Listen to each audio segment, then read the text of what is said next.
नवा अध्याय प्रारंभ। श्री भगवान बोले, तुझ दोष दृष्टि रहित भक्त के लिए इस परम गोपनीय विज्ञान सहित ज्ञान को पुरः भलीभांत कहूंगा, जिसको जानकर तू दुख रूप संसार से मुक्त हो जाएगा। यह विज्ञान सहित ज्ञान सब विद्याओं का राजा, सब गोपनीयों का राजा, अति पवित्र, अति उत्तम, प्रत्यक्ष फल वाला, धर्म युक्त, साधन करने में बड़ा सुगम और अविनाशी है। हे परंतप, इस उपर्युक्त धर्म में श्रद्धा रहित पुरुष मुझको न प्राप्त होकर मृत्यु रूप संसार चक्र में भ्रमण करते रहते हैं। मुझ निराकार परमात्मा से यह सब जगत जल के बर्फ से सदृश परिपूर्ण है और सब भूत मेरे अंतर्गत संकल्प के आधार स्थित हैं, किंतु वास्तव में उनमें मैं स्थित नहीं हूँ। वे सब भूत मुझ में स्थित नहीं हैं, किंतु मेरी ईश्वरीय योग शक्ति को देख के भूतों का धारण पोषण करने वाला और भूतों को उत्पन्न करने वाला भी मेरा आत्मा वास्तव में भूतों में स्थित नहीं है। जैसे आकाश से उत्पन्न सर्वत्र विचरण करने वाला महान वायु सदा आकाश में ही स्थित है, वैसे ही मेरे संकल्प द्वारा उत्पन्न होने से संपूर्ण भूत मुझ में स्थित हैं, ऐसा जान। हे अर्जुन, कल्पों के अंत में सब भूत मेरी प्रकृति को प्राप्त होते हैं, अर्थात प्रकृति में लीन होते हैं, और कल्पों के आदि में उनको मैं फिर रचता हूँ। अपनी प्रकृति को अंगीकार करके स्वभाव के बल से परतंत्र हुए इस संपूर्ण भूत समुदाय को बार बार उनके कर्मों के अनुसार रचता हूँ। हे अर्जुन, उन कर्मों में आसक्ति रहित और उदासीन के सदृश स्थित मुझ परमात्मा को वे कर्म नहीं बांधते। हे अर्जुन, मुझ अधिष्ठाता के सकाश से प्रकृति चराचर सहित सर्व जगत को रचती है, और इस हेतु से ही यह संसार चक्र घूम रहा है। मेरे परम भाव को न जानने वाले मूढ़ लोग मनुष्य शरीर का धारण करने वाले मुझ संपूर्ण भूतों के महान ईश्वर को तुच्छ समझते हैं, अर्थात अपनी योग माया से संसार के उद्धार के लिए मनुष्य रूप में विचरते हुए मुझ परमेश्वर को साधारण मनुष्य मानते हैं। वे व्यर्थ आशा, व्यर्थ कर्म और व्यर्थ ज्ञान वाले विक्षिप्त चित्त अज्ञानी जन राक्षसी, आसुरी और मोहिनी प्रकृति को ही धारण किए रहते हैं। परंतु हे कुंती पुत्र, दैवी प्रकृति के आश्रित महात्मा जन मुझको सब भूतों का सनातन कारण और नाश रहित अक्षर स्वरूप जानकर अनन्य मन से युक्त होकर निरंतर भजते हैं।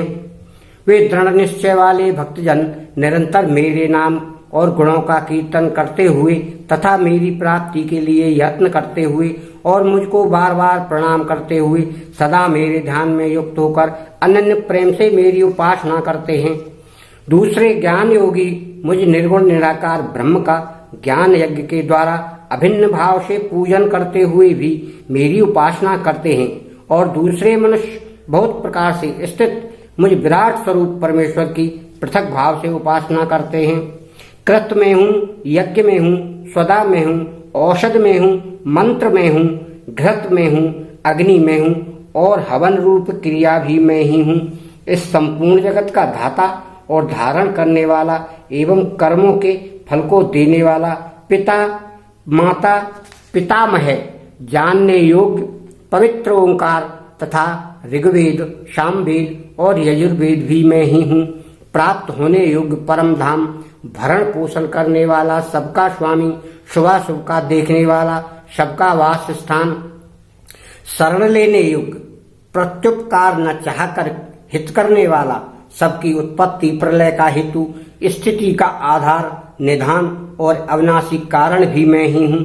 मैं ही सूर्य रूप से तपता हूँ, वर्षा का आकर्षण करता हूँ और उसे वर्षाता हूँ। हे अर्जुन, मैं ही अमृत और मृत्यु हूँ, और सत असत भी मैं ही हूँ। तीनों वेदों में विधान किए गए सकाम कर्मों को करने वाले, सोमरस को पीने वाले, पाप रहित पुरुष मुझको यज्ञों के द्वारा पूज कर स्वर्ग की प्राप्ति चाहते हैं। वे पुरुष अपने पुण्यों के फल रूप स्वर्ग को प्राप्त होकर स्वर्ग में दिव्य देवताओं के भोगों को भोगते हैं। वे उस विशाल स्वर्गलोक को भोग कर पुण्य क्षीण होने पर मृत्यु लोक को प्राप्त होते हैं। इस प्रकार स्वर्ग के साधन रूप तीनों वेदों में कहे हुए सकाम कर्म का आश्रय लेने वाले और भोगों की कामना वाले पुरुष बार बार आवागमन को प्राप्त होते हैं, अर्थात पुण्य के प्रभाव से स्वर्ग में जाते हैं और पुण्य क्षीण होने पर मृत्यु लोक में आते हैं। जो अनन्य प्रेमी भक्तजन मुझ परमेश्वर को निरंतर चिंतन करते हुए निष्काम भाव से भजते हैं, उन नित्य निरंतर मेरा चिंतन करने वाले पुरुषों का योग क्षेम में स्वयं प्राप्त कर लेता हूँ।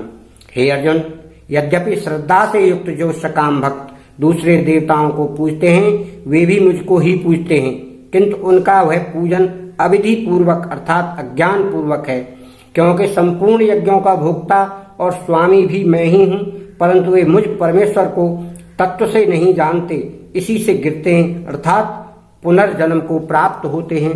देवताओं को पूजने वाले देवताओं को प्राप्त होते हैं, पितरों को पूजने वाले पितरों को प्राप्त होते हैं, भूतों को पूजने वाले भूतों को प्राप्त होते हैं और मेरा पूजन करने वाले भक्त मुझको ही प्राप्त होते हैं। इसलिए मेरे भक्तों का पुनर्जन्म नहीं होता। जो कोई भक्त मेरे लिए प्रेम से पत्र, पुष्प, फल, जल आदि अर्पण करता है, उस शुद्ध बुद्धि निष्काम प्रेमी भक्त का प्रेम पूर्वक अर्पण किया हुआ वह पत्र पुष्पादि में सगुण रूप से प्रकट होकर प्रीति सहित खाता हूँ। हे अर्जुन, तू जो कर्म करता है, जो खाता है और जो हवन करता है, जो दान देता है और जो तप करता है और जो तू तप करता है, वह सब मेरे अर्पण कर।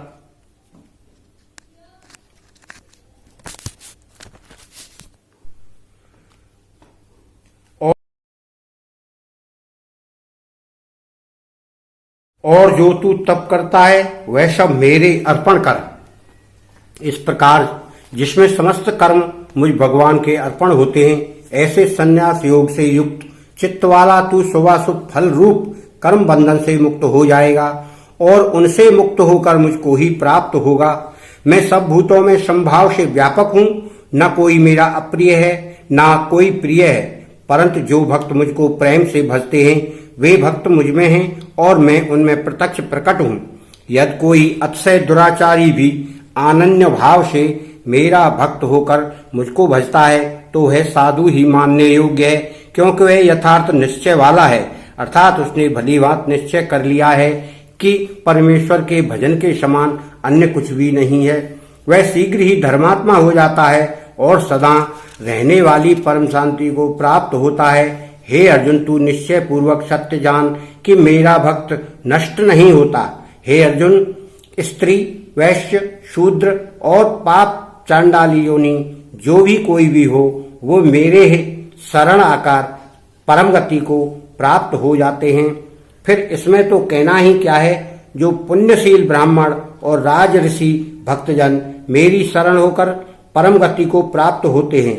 इसीलिए तू सुखपूर्वक और क्षणभंगुर इस मनुष्य शरीर को प्राप्त होकर निरंतर मेरा ही भजन कर। मुझ में मनवाला हो मेरा भक्त मुझको प्रणाम कर। इस प्रकार आत्मा को मुझ में नियुक्त करके मेरे परायण होकर तू मुझको ही प्राप्त होगा। 9वां अध्याय समाप्त।